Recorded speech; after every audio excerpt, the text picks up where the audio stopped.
You guys notice the internet seems to be full of these sort of videos, these podcasts at the moment. So these 5 things will improve your life. If you give up these 3 things, then you will be happy. And it just seems that everyone's just on this constant quest for this sort of unattainable utopian happiness that is just completely unattainable.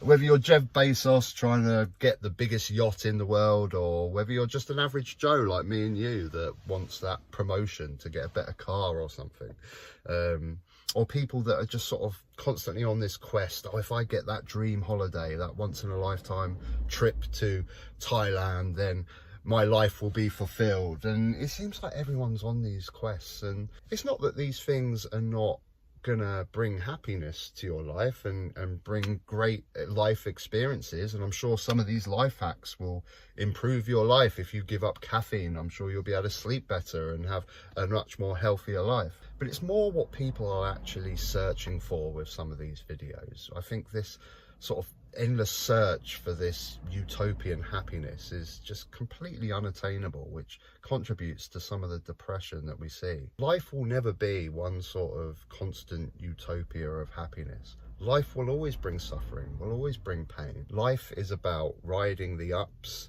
and navigating the lows. And for me, the best way to try and navigate life and lead a happier life as you can is just getting yourself in the best state of mind to navigate the lows in life, the pain in life, when the pain and the suffering that will inevitably come in a lifetime, when it comes, getting yourself in the best mind frame to actually be able to negotiate that. There's sort of 4 things in life that I really try my best to do. And they're very basic things. This is a thing that more people should be getting on board with, is concentrating on the basics rather than the lavish holidays, the lavish cars, the extravagant changes in your lifestyle.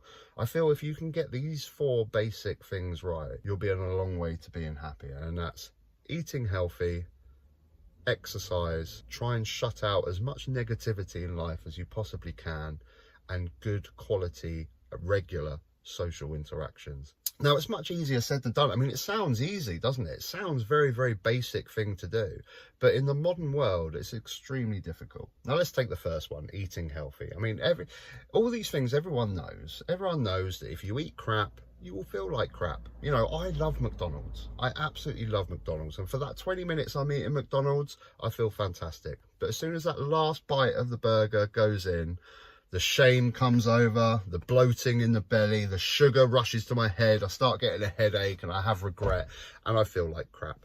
But it's hard. I can't drive when I'm doing my deliveries in Brighton. I very rarely drive for 10 minutes without seeing a McDonald's advert on a bus stop, on a sign on a wall. It's everywhere. I'm sure there was adverts when you clicked on this video. It's everywhere, enticing you. If you're a nurse that's just finished a 12-hour shift, are you going to come home and start cutting up the carrots, grating the garlic and making that pesto sauce and grilling the chicken? Or are you going to shove a pizza in the oven? You know, the realities of life are a lot harder. The same with exercise. We all know more exercise is great for our physical fitness, but most importantly, our mental health. Again, these are all things that we know and understand, but they're a lot harder to put into reality. If we're sitting at home and we're in a slouch, we're on the sofa, we're eating crisps, we're watching Netflix, we're flicking through Instagram, we all know deep down that if we just put our shoes on and went out for an hour's walk, we would feel so much better. But reality, it's harder. Shutting out negativity from our lives. Now, the first obvious one is social media and world of politics and things like this. Now, I'm no advocate for sticking your head in the ground. We should all be informed, but it's about choosing what media and what information you take on board and not unnecessarily putting it into our lives. Every time you put on Facebook now, there's an argument going on, isn't there? Every single post seems to be angry. We know that this is what drives the algorithm. Anger increases the likes, increases the views, increases the participation that drives that algorithm. Unnecessary negativity, we need to do a better job of shutting away from our lives. But also the negativity when you deal with those troubles that come along in your life. This is the main point that I'm trying to put across in this video. Finding happiness is more about training your body and your mind to deal with the hardships when they come. Example, last week I got a parking ticket and a speeding ticket come through the door straight away last week. My instinct was to start beating myself up over it. My instinct was to start telling myself, why did I go that route? I wasn't even going to go that route that day. I knew there was a speeding camera there. Or why did I take that risk by parking there? Why did I do that? It was stupid. That's most people's instinct. And what does that achieve? It doesn't achieve anything. The pain, the suffering, the negativity in life, you can't control that. It's going to come your way. But the one thing you can control is how you deal with it. In that situation, I told myself, this has happened. There's nothing I can do to change it. Beating myself up about it, talking about which way I should have gone that day, I should have done this, I should have done right, is not going to take away that speeding fine. It's there. Pay it, deal with it, and move on. A very good friend of mine gave me some great advice one day. He said, every year you will lose £1,000. Just think about that. Just the same as when you pay your water bill or your electric bill or your broadband bill, you'll pay your £1,000. I will lose this every single year. And that's the phone that you lose, the keys, set of keys that you need to get recut, the locksmith you have to pay to come out, or your speeding fines, or your tickets. Just accept, okay, that's a part of the £1,000 that I will lose every single year, and move on, because you're just torturing yourself by bringing on more negativity. I see people every single day, they'll walk up to the zebra crossing and the car goes across, they didn't see him, and he goes across. And he gets in a huff, and he gets in a pace like, why? You should have seen me. Why didn't you see me? What are you achieving by doing that? What are you achieving by bringing more negativity onto your life? That's now, for a split second thing, mild inconvenience is now you angry for half an hour. And then finally, that brings me on to more social interactions. I've done a full video about this that I'll put up top at the end of the video if you want to watch the full video. We are social beings. We evolved 300,000 years as hunter-gatherers, being social beings, working as a team to hunt our prey and gather our fruits and nuts and sit around the fire at the end of the day and talk stories and bring each other's children up and communicate with each other. As this is 300,000 years of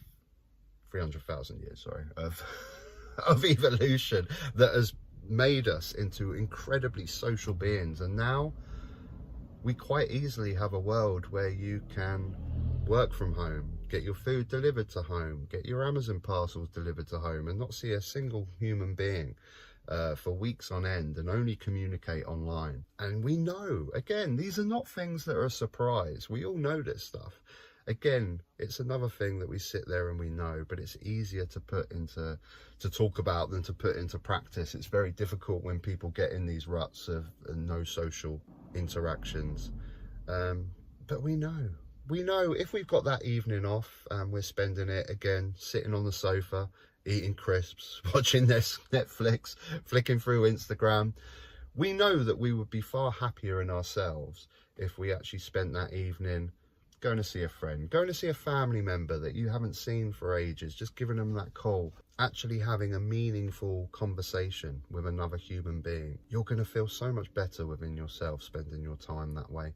And I'm a massive advocate for different people's opinion, the wider scale of older, younger, different backgrounds, rich, poor. If you can have a social network of people from different backgrounds, you can share each other's problems, you can listen to their problems, they can listen to yours, and you can get whole new perspectives on life by listening to a wider range of people with different views. That it's the best way to navigate life, because that's how we done it back in those hunter-gatherer days. That's how we done it. We grouped together, we gave our different opinions from different perspectives, and they're really my 4 key principles that I try my best to keep up with those. And I'll reiterate the point again, that's what it's about. It's getting back to basics. It's concentrating on the basics of life.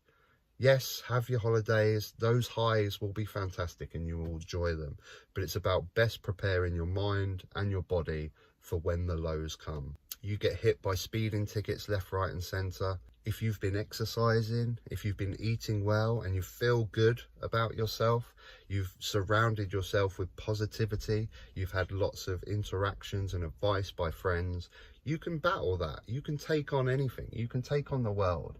But if you've been eating unhealthily, you haven't been exercised, you feel sluggish, all you've been doing is filling your brain with negativity, then you're going to find it harder to cope with those lows. Another point about the negativity, it's common sense. This is what I'm saying. I'm not saying anything revolutionary. We all know this. Taking on positive media. If you sit someone in a room for a couple of hours and they're watching comedies, or you sit another person in a room and they're watching Auschwitz documentaries, and you bring them both out, who's going to have the more positive attitude? You give them a dilemma, who's going to negotiate that positively? It just makes sense. Anyway, folks, I'd love to hear your opinions on this video today. Please drop them down below. Take care.